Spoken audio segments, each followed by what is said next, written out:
Welcome to SURTHRIVAL, the podcast about befriending grief. I'm your host, Stacia Gaines. I became intimately acquainted with grief when I lost my husband to suicide in 2023. Almost immediately after his death, the Lord revealed to me how I wasn't just going to survive, but I was going to SURTHRIVE. So the podcast name is SURTHRIVAL, and I hope to share with you, my listeners, tips for you to SURTHRIVE through grief and other difficult times. Our first tip is maybe the most important. Today we're talking about the importance of feeling the feels. You know, grief is painful, and our emotions are extremely intense in sorrow. And so some of us may have the tendency to suppress those negative feelings. I actually have friends who I have said to them, you will not break if you feel the feels. But I think there's this fear that if we do let ourselves feel those intense negative emotions, that we might just crumble.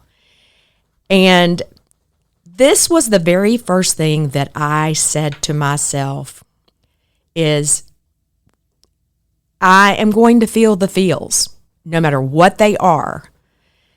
And I said that from the very beginning, and I think this is one of the most powerful things someone grieving can do, is to simply feel the feels. We're going to talk about three things today. First of all, we're going to talk about naming the emotion. Secondly, we're going to talk about the importance of naming the emotion. And then lastly, we're going to touch on expressing the emotion. However, I really think expressing the emotion deserves a podcast all its own. So we will dive deeper into that one in a later episode. Before I get too deep into it, I want to thank Kathy Boswell. Kathy has served for the last two episodes as my content editor. I have all these thoughts in my head, and then I put them down on paper, and then I call her and I talk it out to her, and she is the one who helps me put it into an organized, concise format. So I'm so thankful for my friend Kathy, and I plan to have her on an episode really soon because she's been a huge asset to me in my grieving. So let's get started. The three things you need to do to feel the feels. Step 1, name the emotion. This is hard. So many of us have such limited vocabulary when it comes to our emotions. If I were to ask you right now to list off 6 emotions, you might actually have a hard time coming up with 6. Most people would say happy, sad, angry. But it's important that we learn to name the emotions in a more granular fashion so we can wrap our arms around it and really get in touch with our feelings. This also can be hard because many of us were not raised to actually share our emotions. I know in my husband's family, I actually heard my mother-in-law say, if you don't have something nice to say, don't say anything at all. So in many families, maybe particularly Southern families, we're kind of taught if an emotion is negative, then we should suppress it. Don't talk about that. That makes other people feel bad. That makes us feel bad. Just push it aside and move on. And my dad used to say, get happy in the same britches you got sad in. But it is so important to sit with those emotions. Don't hold back. feel what you feel. This is powerful, y'all. What do I mean by feel what you feel? Take a minute. Sit with that emotion. See if you can identify it with emotional granularity. I love that phrase. That came from a book by Brene Brown called Atlas of the Heart, one of the best books I have read on emotions ever. It's a beautiful book, and she takes 87 different emotions and experiences and divides them into 13 groups. And when you read the definitions of each of those individual words, it helps you to express what you're feeling. And I've just found that to be so very helpful. So looking at it from a standpoint of what do you feel and being able to name it is important. You can also feel how it feels in your body. How is that showing up for you? You know, our mind, body, and emotions, they're all connected. We are one person. We are one soul, and all of these things are connected. So sit a minute with that emotion. What am I feeling in my body? Do I have shallow breathing? Do I have knots in my neck? Is there a tightness in my shoulders? Am I clenching my teeth? After you've identified the emotion that you're feeling, validate it. You know, we're emotional creatures. We experience life emotionally. And our emotions range broadly. So validate the emotion. I feel disappointed. And here's why. I feel angry. And this is why I feel angry. With those feelings, you feel what you feel with no judgment. There are no good or bad emotions. It may feel negative, but there are no bad emotions. So don't have any judgment about it. Don't try to regulate or control it at this point. Just feel it and dive into it. No emotion is wrong. Feel it without shame or guilt. The emotions just come naturally. The worst thing you can do is suppress it. So step 1, name the emotion. Don't hold back. Express it. Look at how it feels in your body. Sit with it. Validate it. Don't judge it or feel any guilt or shame. My second point today is to talk about the importance of why naming the emotion is so important.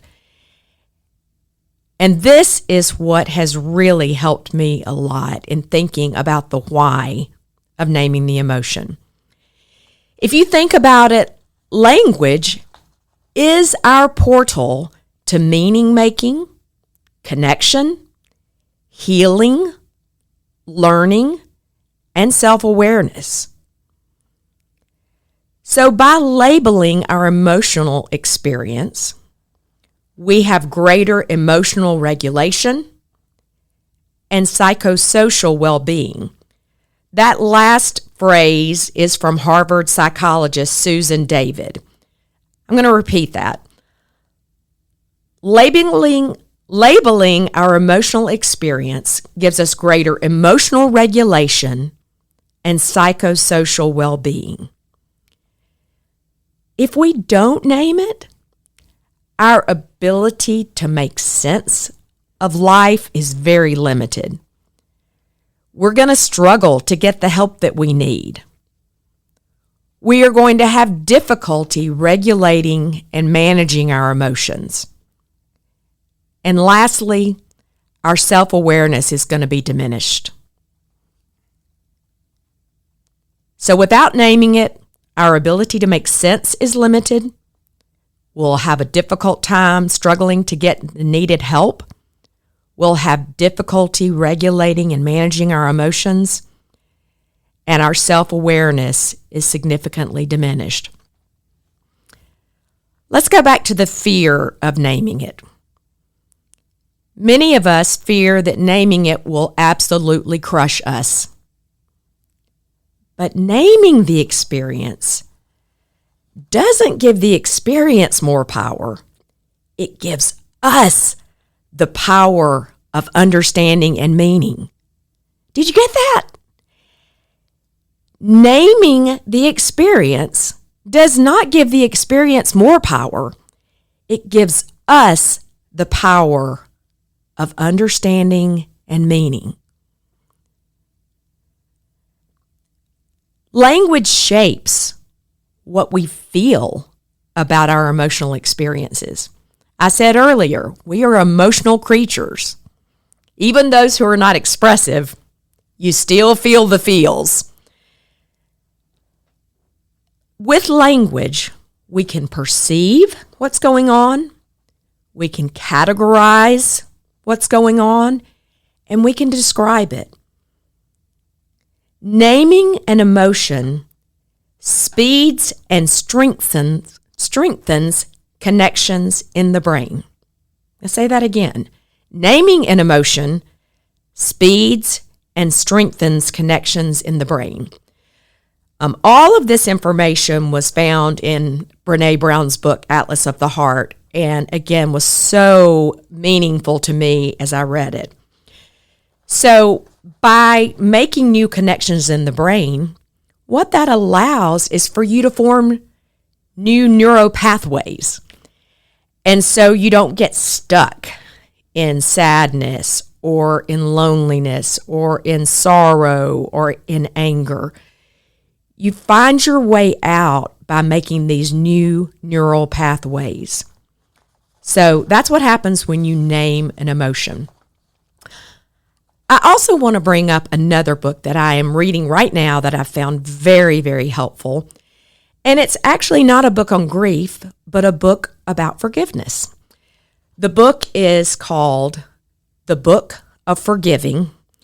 It was written in 2014 by Desmond Tutu and his daughter. Desmond Tutu is a Nobel Prize winner. He was the Archbishop in South Africa. And if anybody had a lot of things to forgive, hard things that he'd rather not remember, it was Desmond Tutu in South Africa. But one of the things he says, I just thought this was so profound. We can't let go of feelings we don't own. We can't let go of feelings we don't own. Naming the hurt is how we understand what happened to us and how it affected us. It gives voice to the pain. And y'all, if we don't express the pain, we will get stuck. So if you find yourself stuck today in sadness, in anger, whatever emotion that you just cannot work through, no matter how you try to run from it, I encourage you, listen to this podcast again and go through the steps of naming it and let go of the feelings so that those feelings don't own you, that you can move forward. I want to talk a little bit about how this has helped me personally.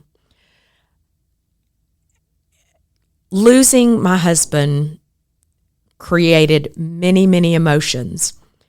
And for those of you who have lost a loved one, you know that grief often comes in waves.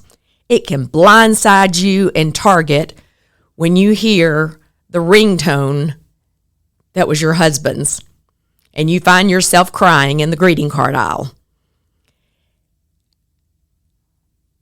Grief is hard, and grief is a journey. It is not something you get over quickly. So, when I have felt sadness coming on, I have learned to just sit with that emotion. What am I feeling? okay, I'm feeling this, but is there something more? Kind of dissect it like you were dissecting a frog in ninth grade biology. Dissect that feeling. Okay, do I really feel angry, or do I feel abandoned? Or am I mad because I don't have the partner that used to do my taxes? Really think about why you feel that way and take some time to think on it. After my husband's celebration of life, I came home and I held the box of ashes and I told him all about that beautiful service. And I wept and I told him about the things that went well and the things that he would have loved. But I also told him about the things that went wrong, like the person that might have been off key or the person who might have not had the right tempo. And so I also laughed with his ashes. And I just allowed all of those feelings to come out, and I expressed those to my husband's ashes. This was extremely helpful to me. I could have expressed it to someone else, but I've learned that certain things, it depends on what you're feeling and who you need to express it to. Y'all, some of the things that you may feel in grief, you don't need to say to anybody else but your wall.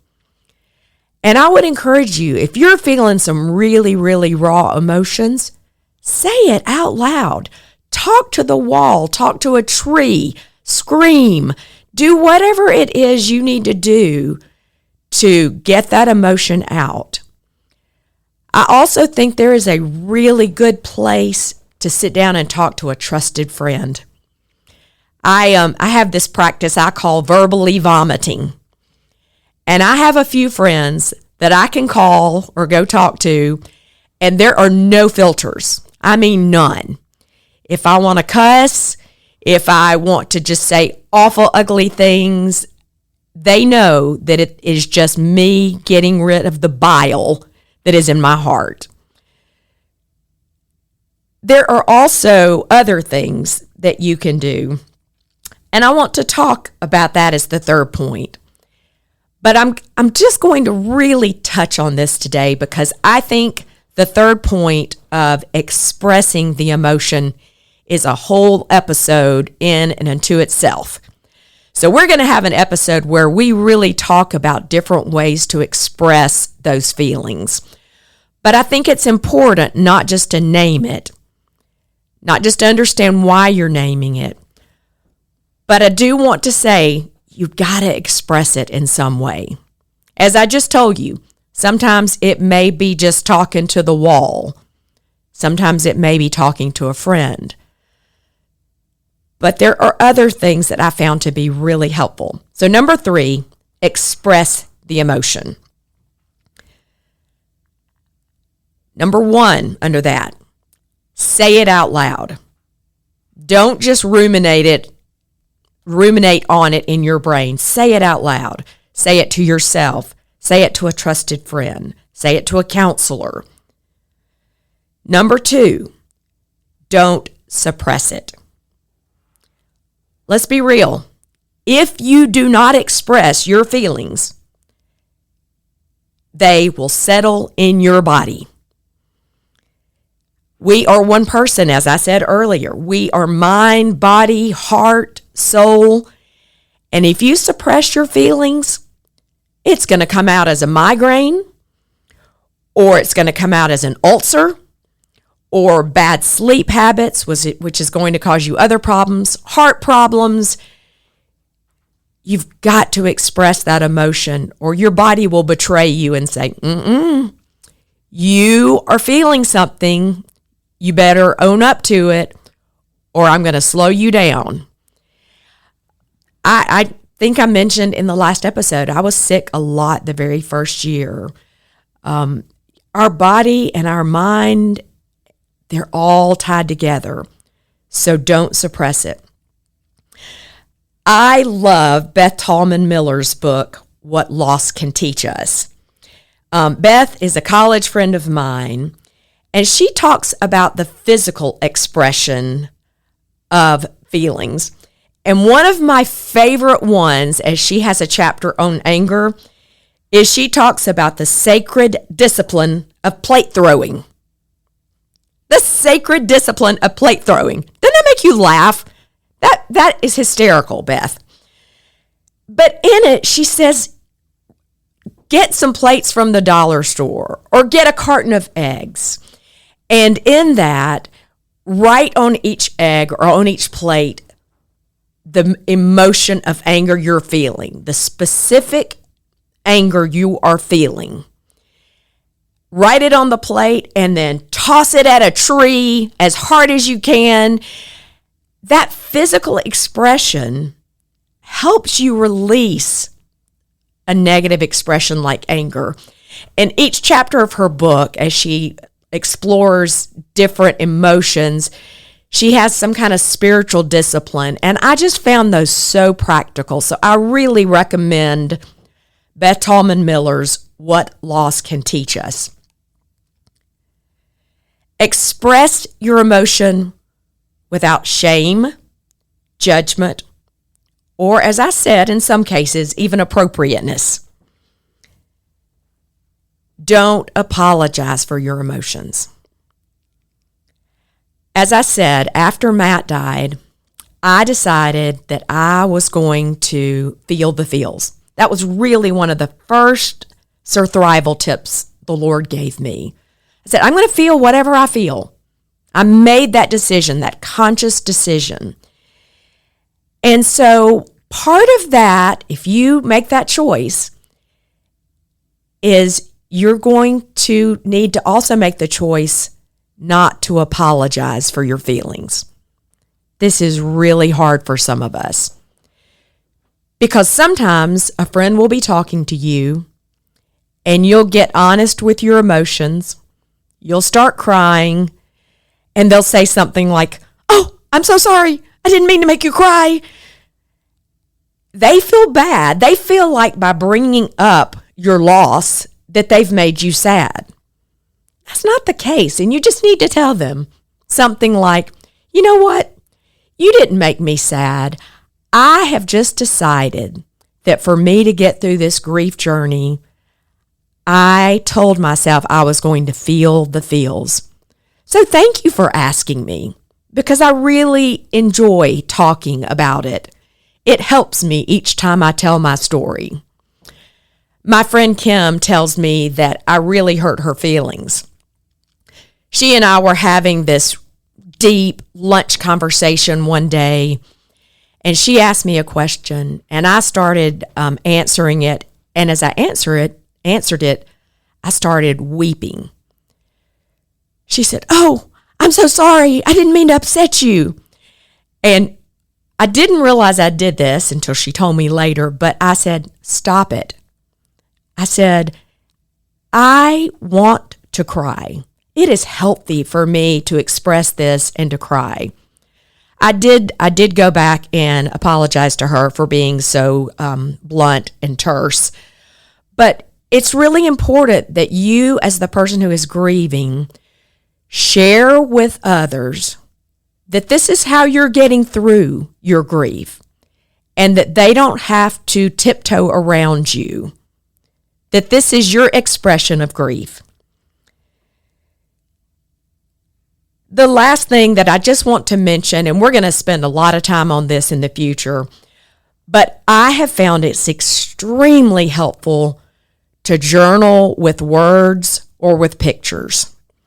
So I have both a word journal where I express thoughts and prayers. I write down. Much of what's come in this podcast has come from me going back to my journal where I wrote down something from a book that was meaningful to me. But then I also, about a year ago, started a picture journal. Now, y'all, I'm not an artist, but I am a visual person. So when I would read something or hear something, often the Lord would give me a picture of that. And so I would start drawing.